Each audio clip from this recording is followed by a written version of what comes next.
国防部后备指挥部进前有甲台铁讨论军方运补的细节。台铁讲会尽力来配合国防的演训，也有运输相关的需求。亲像今年2月新买的R200型插电机关车，就会试车完成，3月份开始运作。然后咱的兵车甲火炮的运输，嘛愈利便愈快速。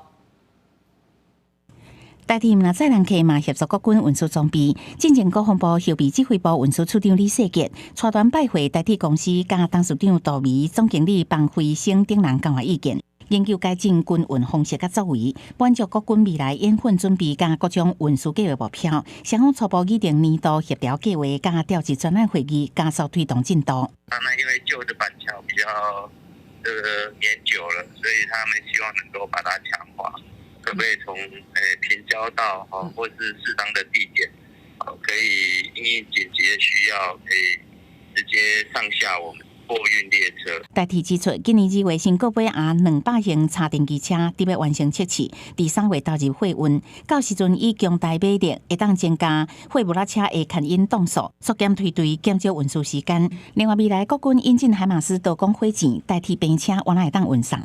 也就是把平台车的底盘可以有架高系统，让它可以从月台旁边滑过去，来克服未来 M1 战车进来后的一些运输上的一个技术难点。学者指出，除了军运方式改善，国军也希望代替公司化了后，会当确保国防需求。在成平时期，可以协助部队减少长程驾驶的时候的这个磨耗，来减低部队的操作成本。那么在战时，也可以协助部队做快速的转运。